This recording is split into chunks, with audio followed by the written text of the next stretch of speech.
Good morning everyone. बच्चों आज पढ़ते हैं lesson 22 about Indian currency. GK का लेसन हो गया ये आपका। यूनिट 3 का फर्स्ट लेसन है ये आपका।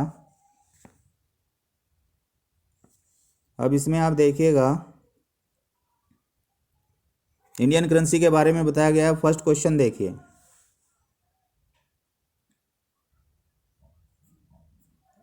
फर्स्ट क्वेश्चन में क्या लिखा है?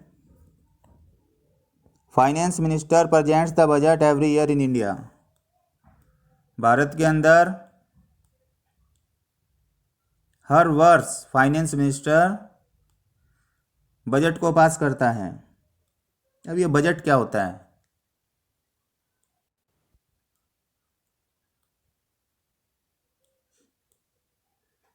जो हमारी government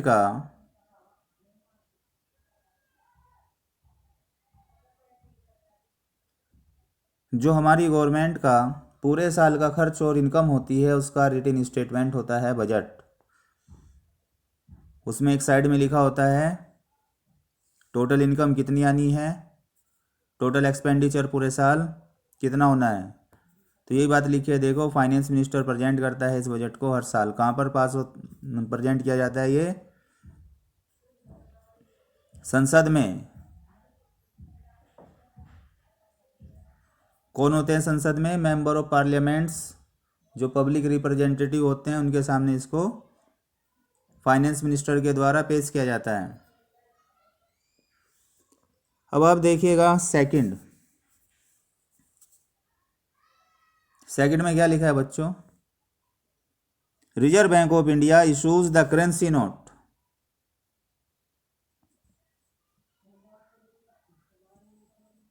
on behalf of the central government. Central government के बिहाफ पर reserve bank of India currency note को इशू करता है। तो खुद केंद्रीय सरकार नहीं इशू करती, बल्कि उसकी तरफ से ये राइट किसके पास है? रिजर्व बैंक ऑफ इंडिया के।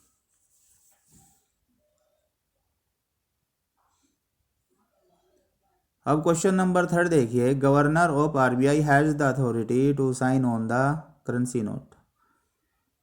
करेंसी नोट के ऊपर साइन किसके होते हैं? ये governor of RBI, reserve bank of India का जो गवर्नर होता है, उसके सिग्नेचर किए जाते हैं करेंसी नोट के ऊपर। तो ये बात लिखी है यहाँ पर कि रिजर्व बैंक ऑफ इंडिया के गवर्नर के पास अथॉरिटी है साइन करने की जो करेंसी नोट्स होते हैं।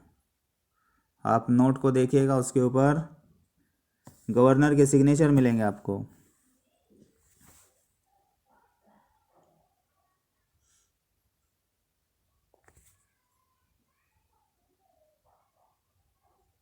तो governor of RBI has the authority to sign on the currency note. अब फोर्थ पॉइंट देखो बच्चों, पॉइंट नंबर 4 क्या लिखा हुआ है? पॉइंट नंबर 4 में prime minister is the chairman of the planning commission of India.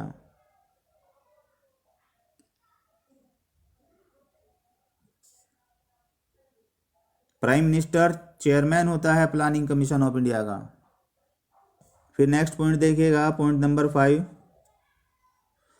The British government introduce the paper currency in India in 1882। 1882 में भारत के अंदर पेपर करेंसी को किसने इंट्रोड्यूस किया था? ब्रिटिश गवर्नमेंट ने। इससे पहले यहाँ मेटेलिक करेंसी चलती थी। राजाओं के ज़माने में धातु होती थी, उसी के सिक्के चलन में हुआ करते थे। 1882 में फर्स्ट टाइम ब्रिटिश गवर्नमेंट ने इंट्रोड्यूस किया था पेपर करेंसी को इंडिया में।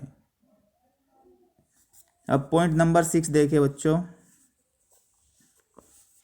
1 रुपये के नोट के ऊपर किसके सिग्नेचर होते हैं? किसके पास अथॉरिटी होती है कि वो अपने सिग्नेचर करे? वो होता है फाइनेंस सेक्रेटरी, वित्तीय सचिव। तो यही बात लिखी है इसमें पॉइंट 6 में। Finance secretary has the authority to put his signature, finance secretary के पास अथॉरिटी है अपने सिग्नेचर करने की ऑन द 1 रुपी नोट, 1 रुपये के नोट पर।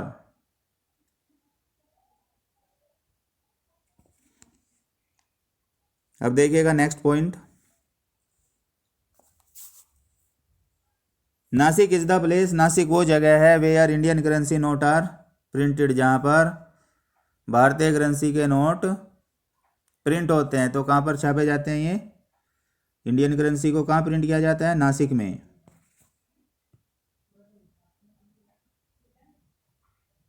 अब आपका आता है पॉइंट नंबर 8, रेलवे बजट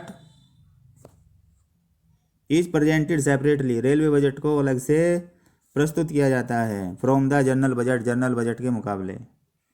देखो जनरल बजट में तो पूरे देश का खर्चा, पूरे देश की इनकम लिखी रहती है कि कहाँ कहाँ पर खर्चा करना है, कहाँ कहाँ से पूरे कंट्री से इनकम आनी है। But when we talk about the railway budget, यहाँ पर क्या होता है, सिर्फ रेलवे कंपनी की इनकम और रेलवे कंपनी के एक्सपेंडिचर का ये स्टेटमेंट होता है। तो रेलवे कंपनी के द्वारा रेलवे बजट को जनरल बजट से सेपरेटली प्रेजेंट किया जाता है। अब पॉइंट नंबर 9 देखिए बच्चों, sale tax is the main source of income, sale tax मुख्य साधन है आमदनी का ऑफ द इंडियन गवर्नमेंट, भारतीय सरकार की। तो सेल टैक्स हो गया, इनकम टैक्स हो गया। अब तो सेल टैक्स का नाम चेंज हो गया है, सभी टैक्सेस का एक टैक्स कर दिया गया जिसको हम जीएसटी कहते हैं। तो जीएसटी की बात करें या इनकम टैक्स की बात करें, यही मेन सोर्स ऑफ इनकम होता है इंडियन गवर्नमेंट का।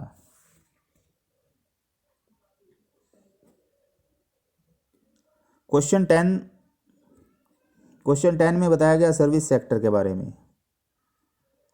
3 सेक्टर होते हैं जहां से हमारी सरकार की आमदनी आती है, या किसी भी देश की इनकम 3 अलग अलग सेक्टरों से पैदा होती है, प्राइमरी, सेकेंडरी और टर्शियरी सेक्टर। टर्शियरी सेक्टर को सर्विस सेक्टर भी कहते हैं। प्राइमरी सेक्टर के अंदर ज़मीन से जुड़ी हुई इनकम होती है, जैसे किसी देश के अंदर तेल के कुएँ हैं, ज़मीन से तेल निकलता है, तो वो इनकम प्राइमरी सेक्टर से हो गई। हमारे देश के अंदर खेतीबाड़ी होती है, तो एग्रीकल्चर से जो इनकम आती है वो प्राइमरी सेक्टर की हो गई। देखो बच्चों फर्स्ट क्वेश्चन, यहाँ पर जो सर्विस सेक्टर है, इसी who present the budget every year in India, Bharat के अंदर बजट को हर साल कौन प्रस्तुत करता है?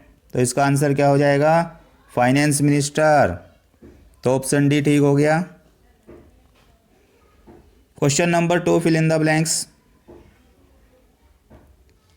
खाली जगह पहले इशू करेंसी नोट, यानी कौन इशू करता है करेंसी नोट को? On behalf of the central government, central government के बिहाफ पर कौन इशू करता है करेंसी नोट को? बताइए। Reserve bank of India, option C ठीक हो गया इसमें। Question number 3, who has the authority to sign on the currency note, currency note के ऊपर साइन करने की अथॉरिटी कौन रखता है?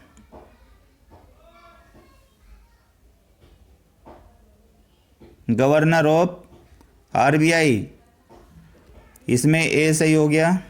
Question number 4, who is the chairman of planning commission of India, planning commission of India का chairman कौन है? कौन होता है बताइए? Prime minister. तो ऑप्शन बी ठीक हो गया।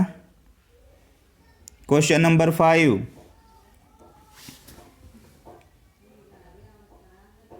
इंट्रोड्यूस लागू किया the paper currency, paper currency को इन इंडिया, भारत के अंदर इन 1882, 1882 के अंदर किसने लागू किया था पेपर करेंसी को?